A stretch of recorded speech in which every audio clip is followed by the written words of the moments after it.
നമ്മുടെ വീട്ടിലേ ഈ വെള്ളം ഒഴിക്കുന്നതാണ്ട് ഈ ബാറ്ററി ഉണ്ടല്ലോ, ഇത് കണ്ടോ, ലെഡ് ആസിഡ് ബാറ്ററി. അപ്പോൾ ഇതൊക്കെ നമ്മൾ ചീത്തയായി കഴിയുമ്പോൾ നേരെ മാറ്റിയിട്ട് പിന്നെ ലിഥിയത്തിലേക്ക് പോകാം കേട്ടോ. ഇത് കണ്ടോ, 4 കംപ്ലൈൻ്റ് ആയി. അപ്പോൾ ഇതിന് പകരം നമ്മൾ വയ്ക്കുന്നതെന്ന് പറഞ്ഞാൽ ഒരു ഒറ്റ ബാറ്ററി ലിഥിയം 51.2ൻ്റെ കമ്മ്യൂണിക്കേഷൻ ഉള്ള നമ്മൾ ഒരൊറ്റ ബാറ്ററി വെച്ചാൽ മതി കേട്ടോ. ഈ 4 ബാറ്ററിക്ക് പകരം, അതായത് ഈ ഒരു ബാറ്ററി നമ്മൾ എടുക്കുന്ന ആ ഒരു ഭാരത്തിലും അല്ലെ ആ ഒരു സ്പേസിലും നമുക്ക് ഒരു ലിഥിയം ബാറ്ററി വയ്ക്കാം, മെയിൻ്റനൻസ് ഫ്രീ ആയിട്ടുള്ളത് കേട്ടോ. അപ്പോൾ അതേത് കണ്ടോ, 4 ഇന്ന് ചേഞ്ച് ചെയ്യുവാണേ.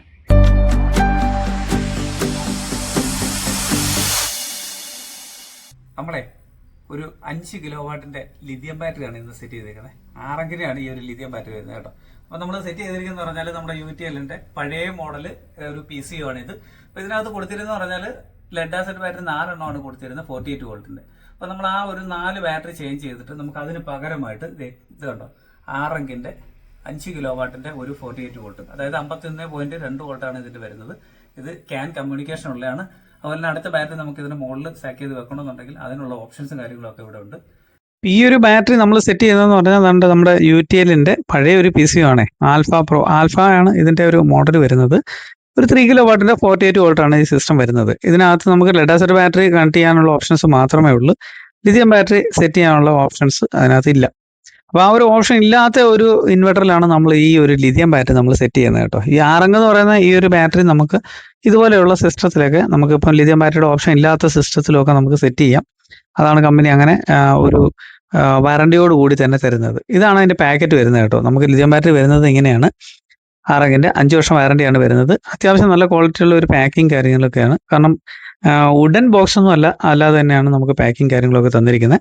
നമ്മുടെ ഈ ബാറ്ററി ഫ്രണ്ട് വശമൊക്കെ കാണുമ്പോൾ ഇത് കണ്ടോ, ഇതാണ് അതിൻ്റെ ലുക്ക് വരുന്നത് കേട്ടോ. നെറ്റിംഗ് ബോക്സിന് ടെർമിനലുണ്ട്, ഈ 2 ഓരോന്നിലും വരുന്നത്. കാരണം പാരലൽ കമ്മ്യൂണിക്കേഷൻ ഉള്ളത് കൊണ്ട് നമുക്ക് അടുത്ത ബാറ്ററികൾ ഇതിൻ്റെ മുകളിൽ കയറ്റി വയ്ക്കാനുള്ള ആ ഒരു ഡീറ്റെയിൽസ്. പിന്നെ ഇതിന് ഡിസ്പ്ലേ വരുന്നുണ്ട്, അതുപോലെ തന്നെ ക്യാൻ കമ്മ്യൂണിക്കേഷൻ ഉണ്ട്, ബാറ്ററിയുടെ ചാർജിങ് ഇൻഡിക്കേറ്റർ ഉണ്ട്, അതിനകത്ത് BMSൻ്റെ സ്വിച്ച്, അതുപോലെ നമ്മുടെ ഈ ഒരു ബാറ്ററി റീസെറ്റ് ചെയ്യണമെന്നുണ്ടെങ്കിൽ അതിനൊരു ഓപ്ഷൻസും കാര്യങ്ങളും ഒക്കെ കൊടുത്തിട്ടുണ്ട്. അപ്പോൾ നമ്മൾ BMS ഓണാക്കിയതിന് ശേഷം നമുക്ക് മെനുവിൽ ഞെക്കി കഴിഞ്ഞാൽ കുറച്ച് ഡീറ്റെയിൽസും കാര്യങ്ങളൊക്കെ നമുക്ക് ഡിസ്പ്ലേയിൽ ഈ ബാറ്ററിയുടെ തന്നെ നമുക്ക് കാണുവാനായിട്ട് സാധിക്കും. അപ്പോൾ നമ്മൾ BMSൻ്റെ സ്വിച്ച്, ആ ചുവന്ന സ്വിച്ചാണ്, അവിടെ നമുക്ക് അത് ഓണാക്കാനുള്ള ഓപ്ഷൻസ് അവിടെ ഉണ്ട്. അത് ഓണാക്കുക. ഓണാക്കി കഴിയുമ്പോൾ നമുക്ക് ഈ ഒരു 4 ബട്ടൺ ഉപയോഗിച്ച് തന്നെ നമുക്ക് ഇതിൻ്റെ പരമാവധി പാരാമീറ്ററും കാര്യങ്ങളും ഒക്കെ കയറാം. അതുപോലെ തന്നെ നമുക്ക് മൊബൈൽ ആപ്ലിക്കേഷൻ ഉപയോഗിച്ചുകൊണ്ട് തന്നെ ഇതിൻ്റെ ഡീറ്റെയിൽസുകൾ നമുക്ക് മൊബൈൽ വഴി മോണിറ്റർ ചെയ്യാനായിട്ട് സാധിക്കും. അപ്പോൾ 2 ടൈപ്പായിട്ടുള്ള ഒരു നമുക്ക് ഇതിനെ മോണിറ്റർ ചെയ്യാനായിട്ട് സാധിക്കുന്നുണ്ട്. ഒന്നെന്ന് പറഞ്ഞാൽ നമുക്ക് ഡിസ്പ്ലേയിലാണ് മോണിറ്റർ ചെയ്യുന്നത്, രണ്ടാമത്തെ നമുക്ക് മൊബൈൽ ആപ്ലിക്കേഷൻ വഴി മോണിറ്റർ ചെയ്യാം. അപ്പോൾ നമ്മുടെ ബാറ്ററിക്ക് എന്ന് പറഞ്ഞാൽ ഓണാക്കിയ സമയത്ത് നമുക്ക് കണ്ട ചാർജിങ് എന്ന് പറഞ്ഞാൽ പകുതി ചാർജിങ് ആണ് വരുന്നത്. ഇൻഡിക്കേറ്ററും ബാറ്ററിയുടെ സാധാരണ നമുക്ക് ഇൻഡിക്കേറ്റർ അങ്ങനെ വളരെ അപൂർവം മോഡലുകളൊക്കെ കാണാറുള്ളൂ. പക്ഷേ ഇതിനാകുമ്പം ഒരു ബാറ്ററിയുടെ ചാർജ് എത്ര ഉണ്ടെന്ന് അതിൻ്റെ ഇൻഡിക്കേറ്റർ കാണിക്കുന്നുണ്ട്. അതുപോലെ തന്നെ ഡിസ്പ്ലേക്കകത്ത് നമുക്ക് എഴുതിയും കാണിക്കുന്നുണ്ട്. അപ്പോൾ ഇതിൻ്റെ സ്പെക്കും കാര്യങ്ങളൊക്കെ ഇതേ കമ്പനി സൈഡിൽ തന്നെ കൊടുത്തിട്ടുണ്ട് കേട്ടോ. വോൾട്ടേജ് മറ്റു കാര്യങ്ങളൊക്കെ അതിനകത്ത് കൊടുത്തിട്ടുണ്ട്. അത്യാവശ്യം ഒരു നല്ല ക്വാളിറ്റി തന്നെയാണ് ഈ ഒരു നിർമ്മാണം വരുന്നത്. 3000 സൈക്കിളാണ് ഈ ഒരു ബാറ്ററിയുടെ കപ്പാസിറ്റി വരുന്നത്. 51.2 വോൾട്ടേജാണ് ഇതിന് വരുന്നത്. 100 AH ആണ് അതിൻ്റെ കപ്പാസിറ്റി. അപ്പോൾ 5 യൂണിറ്റ് സ്റ്റോറേജ് ആണ് ഈ ഒരു പാക്കിന് വരുന്നത്. അപ്പോൾ അങ്ങനെ നമ്മുടെ ഈ ഇൻവെർട്ടറിനകത്ത് നമ്മൾ ഈ ബാറ്ററി ഒന്ന് കണക്ട് ചെയ്തിട്ടുണ്ട് കേട്ടോ. ഇനി അതിനകത്ത് ഡിസ്പ്ലേക്കകത്ത് കാണിക്കുന്നതും അതുപോലെ തന്നെ ഇൻവെർട്ടറിൻ്റെ ഡിസ്പ്ലേക്കകത്ത് നമുക്ക് അത്യാവശ്യമെങ്കിൽ ഇതിൻ്റെ പാരാമീറ്റർ പോയിട്ട്, അതായത് UTL എന്ന് പറയുന്ന ഈ ഒരു ഇൻവെർട്ടറിൻ്റെ പാരാമീറ്റർ പോയിട്ട് നമുക്ക് ഇതിൻ്റെ ചാർജിങ് ആംബിയറും അതുപോലെ സോളാർ ചാർജിങ്ങിൻ്റെ ആംബിയറും കാര്യങ്ങളും ഒക്കെ ഒന്ന് മാറ്റി കൊടുക്കാം. കുഴപ്പമൊന്നുമില്ല. അത്യാവശ്യം എന്തെങ്കിലുമൊക്കെ നമുക്ക് ചേഞ്ച് ചെയ്യണമെന്നുണ്ടെങ്കിൽ ചേഞ്ച് ചെയ്യാനുള്ള ഓപ്ഷൻസും ഈ ഒരു മോഡൽ ഇൻവെർട്ടറിനകത്തും ഉണ്ട്. അപ്പോൾ ഇവിടെ എന്ന് പറഞ്ഞാൽ ഒരു 10 വർഷത്തിന് മുകളിലായിട്ട് വെച്ചിരിക്കുന്ന കുറച്ച് സോളാർ പാനൽസ് ഇവരുടെ കയ്യിലുണ്ട്. അപ്പോൾ അത് വെച്ചിട്ടാണ് ഇത്രയും വർഷങ്ങൾ ഇത് ഉപയോഗിച്ച് പോരുന്നത്.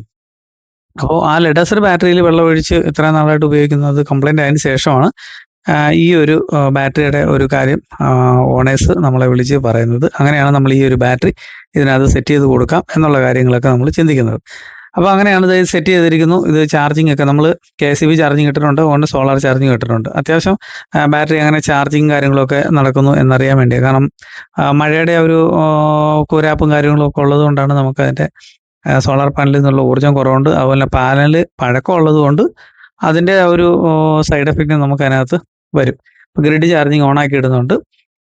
അത്യാവശ്യം കാര്യങ്ങളൊക്കെ ഇതിനകത്ത് തന്നെ ഓടും കേട്ടോ. ഒരു 3 കിലോ വാട്ട് ഇൻവെർട്ടർ അവർ 2400 വാട്ട്സ് ഇത്രയും വർഷങ്ങൾ ഉപയോഗിച്ചുകൊണ്ടിരിക്കുന്ന ഒരു സിസ്റ്റം ആയതുകൊണ്ട് അതിനകത്ത് തന്നെ ഈ ഒരു കാര്യങ്ങളും അപ്പോൾ രാത്രിയിൽ 5 യൂണിറ്റ് സ്റ്റോറേജ് ഉള്ളതുകൊണ്ടും നമുക്ക് അത്യാവശ്യം ബാക്കപ്പ് അതിനകത്ത് കിട്ടും. അപ്പോൾ ഈ ഒരു ബാറ്ററിയുടെ ഡീറ്റെയിൽസും കാര്യങ്ങളൊക്കെ ഇൻവെർട്ടറിനകത്ത് നമുക്ക് ഡിസ്പ്ലേയിൽ കാണുവാനായിട്ട് സാധിക്കും. അതുപോലെ തന്നെ ഈ ബാറ്ററിയുടെ ഡിസ്പ്ലേക്കകത്ത് നമുക്ക് കംപ്ലീറ്റ് ഡീറ്റെയിൽസ് ആയിട്ട് കാണിക്കും. മൊബൈലിനകത്ത് വേണമെന്നുണ്ടെങ്കിൽ നമുക്കതിൻ്റെ BMSൻ്റെ പാരാമീറ്ററിൽ നമുക്ക് കയറി ഓപ്ഷൻസ് ഒക്കെ ചെക്ക് ചെയ്യാം കേട്ടോ. ഇത് കണ്ടോ, നമുക്ക് അത്യാവശ്യം ഒരു ഡീറ്റെയിൽസ് ഇപ്പം ബാറ്ററി കണ്ട 3 LED കത്തിയിട്ടുണ്ട്. അതായത് നമുക്ക് എത്ര പെർസെൻറ്റേജ് ചാർജ് ആവുന്നു എന്നുള്ളത് അവിടെ നമുക്ക് കാണാനായിട്ട് സാധിക്കും.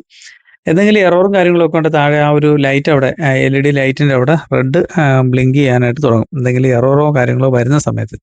ഇപ്പോൾ ഈ ബാറ്ററിയുടെ SOC കാര്യങ്ങളൊക്കെ എന്ന് പറഞ്ഞാൽ അത് ഇവിടെ കാണിക്കുന്നുണ്ട് കേട്ടോ ഡിസ്പ്ലേയിൽ. കാരണം ചാർജിങ് നടന്നുകൊണ്ടിരിക്കുകയാണ്. നമ്മളിത് സെറ്റ് ചെയ്ത സമയത്തുള്ള ആ ഒരു ഡീറ്റെയിൽസുകളാണ് ഈ കാണുന്നത്. ഇപ്പം ഒരു 3 മണിക്കൂറോ അല്ലെങ്കിൽ 5 മണിക്കൂറോ ഒക്കെ കഴിഞ്ഞതിന് ശേഷമാണെന്നുണ്ടെങ്കിൽ ഈ ബാറ്ററി ഒന്ന് അത്യാവശ്യം ഫുള്ളാവും. അപ്പോൾ ഇതൊക്കെയാണ് ഈ ഒരു ബാറ്ററിയെ കുറിച്ച് നമുക്ക് പറയാനായിട്ടുള്ളത്. നമ്മൾ ഏറ്റവും കൂടുതൽ നമ്മൾ സെറ്റ് ചെയ്തിരിക്കുന്നത് ഇതിൻ്റെ 12 വോൾട്ടും 24 വോൾട്ടും അതുപോലെ തന്നെ 100 AHൻ്റെ വരുന്നുണ്ടായിരുന്നു, 200 AHൻ്റെ വരുന്നുണ്ടായിരുന്നു. ഇതിനു മുമ്പ് ഞാൻ വീഡിയോ ഈ ആറംഗ് എന്ന് പറയുന്ന ബ്രാൻഡിൻ്റെ ചെയ്തിട്ടുള്ളതാണ്. അപ്പോൾ ഇതൊക്കെയാണ് ഈ ഒരു ബാറ്ററിയെ കുറിച്ച് നമുക്ക് കൂടുതലായിട്ട് പറയാനുള്ളത്. അപ്പം വേറെ ഇൻവെർട്ടറിലൊക്കെ കണക്ട് ചെയ്യണമെന്നുണ്ടെങ്കിലും ഈ ബാറ്ററി വെച്ചിട്ട് നമുക്ക് കണക്ട് ചെയ്ത് ഉപയോഗിക്കാവുന്നതാണ്.